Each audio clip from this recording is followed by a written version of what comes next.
নমস্কার। আচ্ছা, একটা মাত্র দিন, ধরুন ১৮ই মার্চ ২০২৬, এই একটা দিনেই কিন্তু ভারতের অগ্রগতির একটা দারুণ ছবি লুকিয়ে আছে। অর্থনীতি বলুন, শিল্প বলুন বা খেলাধুলা, সব মিলিয়ে চলুন দেখে নিই এই বিশেষ দিনটাতে ভারত জুড়ে ঠিক কি কি ঘটছিল।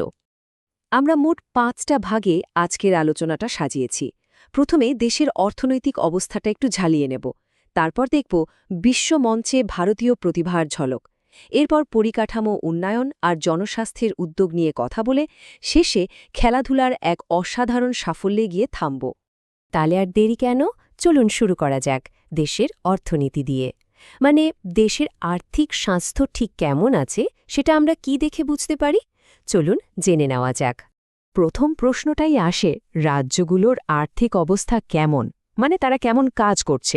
এর উত্তরটা কিন্তু লুকিয়ে আছে একটা বিশেষ ইন্ডেক্স বা সূচকের মধ্যে। তো এই মূল্যায়নের জন্য নীতি আয়োগের একটা দারুণ জিনিস আছে, নাম ফিস্ক্যাল হেলথ ইন্ডেক্স। আর লেটেস্ট রিপোর্টটা কি বলছে জানেন? ৭৩.৮ স্কোর নিয়ে একেবারে টপে আছে ওড়িশা, ভাবা যায়। তারপরই আছে গোয়া আর ঝাড়খণ্ড। তবে এই যে স্কোরটা দেখলেন, এটা কিন্তু শুধু একটা নম্বর নয়, এর পেছনে পাঁচটা গুরুত্বপূর্ণ বিষয় কাজ করে। যেমন রাজ্যগুলো কেমন খরচ করছে, কতটা রাজস্ব আয় করতে পারছে, আর্থিক নিয়মকানুন কতটা মানছে, আর তাদের ঋণের অবস্থায় বা কীরকম। এবার যদি পুরো দেশের অর্থনীতির দিকে তাকাই, ক্রিসিলের পূর্বাভাস বলছে যে ২০২৬-২৭ অর্থবর্ষে জিডিপি গ্রোথ ৭.১% হতে পারে। হ্যাঁ, আগের বছরে ৭.৬% থেকে এটা একটু কম। তার মানে বৃদ্ধির গতিটা হয়তো সামান্য ধীর হতে পারে। অর্থনীতির এই সব সংখ্যার পরিসংখ্যান থেকে এবার চলুন একটু অন্যদিকে যাই, নজর দিই সৃজনশীল জগতে, যেখানে ভারতীয় প্রতিভা বিশ্বমঞ্চ কাঁপাচ্ছে। আর শুরুতেই এক বিশাল খবর, ৯৮তম একাডেমি অ্যাওয়ার্ডস মানে অস্কারে সেরা লাইভ অ্যাকশন শর্ট ফিল্মের পুরস্কার জিতে নিয়েছেন ভারতীয় বংশোদ্ভূত পরিচালক আলেকজান্ডার সিং। তার ফরাসি ভাষার ছবিটার নাম টু পিপল এক্সচেঞ্জিং স্যালিভা। ছবিটার গল্পটা কিন্তু বেশ অদ্ভুত। ভাবুন তো, এমন একটা ভবিষ্যতের কথা যেখানে ভালোবাসা নিষিদ্ধ আর মানুষ টাকার জন্য একে অপরকে চড় মারছে। কি সাংঘাতিক, তাই না? আর আরেকটা মজার ব্যাপার হলো, অস্কারের ইতিহাসে এটা ছিল ৭ম বারের মতো যখন একটা পুরস্কার দুজন মিলে ভাগ করে নিলেন। বেশ বিরল একটা ঘটনা। এখানেই কিন্তু শেষ নয়। নিউ ইয়র্ক শর্ট অ্যানিমেশন ফেস্টিভ্যালে ভারতীয় অ্যানিমেটেড শর্ট ফিল্ম চির জন্য সেরা পরিচালকের পুরস্কার জিতেছেন ড পার্থসারথী মহন্ত। কিন্তু সবথেকে অবাক করা বিষয়টা কি জানেন? ডক্টর মহন্ত কিন্তু আসলে আসাম পুলিশের ইন্সপেক্টর জেনারেল। মানে একদিকে শিল্প, অন্যদিকে এত বড় প্রশাসনিক দায়িত্ব, দুটোকে একসাথে মেলানোর এক অসাধারণ উদাহরণ, তাই না?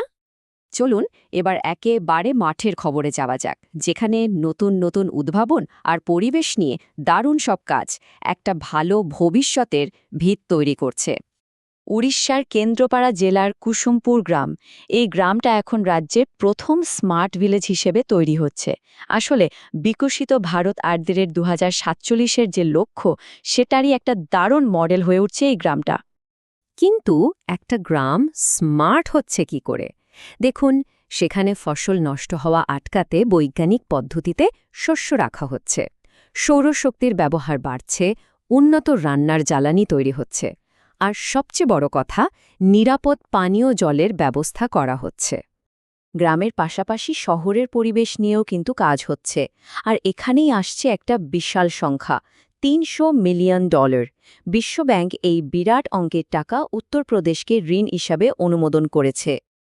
এই টাকাটা রাজ্যের ক্লিন এয়ার ম্যানেজমেন্ট প্রোগ্রামে কাজে লাগানো হবে। মূলত ৩টে জায়গা থেকে দূষণ কমানোর চেষ্টা করা হবে: পরিবহন, কৃষি এবং শিল্প। লক্ষ্য একটাই, বাতাসের মান ভালো করা। এবার চলুন আমাদের পরের অংশে যাই, দেখা যাক কিভাবে জনস্বাস্থ্য উদ্যোগগুলো মানুষের জীবন আর জীবিকা দুটোই সুরক্ষিত রাখছে। আচ্ছা, ফুট অ্যান্ড মাউথ ডিজিজ বা খুর রোগের কথা তো আমরা অনেকেই শুনেছি। এটা কৃষকদের জন্য একটা বিরাট বড় দুঃস্বপ্ন। এই ভাইরাসটা গরু মহিষের মতো পশুদের আক্রমণ করে, আর তার ফলে তাদের দুধ দেওয়ার ক্ষমতা বা কাজ করার ক্ষমতা দুটোই একদম কমে যায়। আর এর সরাসরি ধাক্কাটা গিয়ে লাগে কৃষকদের রোজগারে। তো এর সমাধান কি? গুজরাট সরকার জাতীয় প্রাণী রোগ নিয়ন্ত্রণ কর্মসূচির অধীনে একটা বিশাল টিকাকরণ অভিযান শুরু করেছে। এর আসল উদ্দেশ্য হল গবাদি পশুদের সুস্থ রাখার আর কৃষকদের অর্থনৈতিক ক্ষতি থেকে বাঁচানো। দিনের একেবারে শেষে এসে এবার একটা দারুণ জয়ের খবর দেওয়া যাক। খেলাধুলার এমন এক সাফল্য যা আমাদের সবার জন্য গর্বের। 208, শুধু এই সংখ্যাটাই মনে রাখুন। World para athletics grand প্রিক্সে Bharat মোট 208টা পদক জিতেছে। কি অসম্ভব সাফল্য, একবার ভাবুন তো। এই অসাধারণ মেডেলের তালিকাটা একবার দেখুন। ৭৫টা সোনা, ৬৯টা রূপো আর ৬৪টা ব্রোঞ্জ। এক কথায় অবিশ্বাস্য পারফরমেন্স ছিল ভারতের। ভারত কিন্তু পদক তালিকার একদম শীর্ষে থেকেই প্রতিযোগিতা শেষ করেছে। বাকি দেশগুলোর থেকে অনেক অনেক এগিয়ে। প্রীতিপাল, শুভম জোয়াল এবং রাকেশ ভাটের মতো অ্যাথলিটরা সোনা জিতে দেশের নাম উজ্জ্বল করেছেন। তাহলে দেখুন, একদিকে আর্থিক কৌশল, অন্যদিকে অস্কার জয়, আবার খেলাধুলায় বিশ্বসেরা হওয়া, এই সব সাফল্যগুলো ভারতের ভবিষ্যতের রাস্তা নিয়ে আমাদের ঠিক কী ইঙ্গিত দিচ্ছে? এই প্রশ্নটাই আজকের ভাবনার জন্য রইল।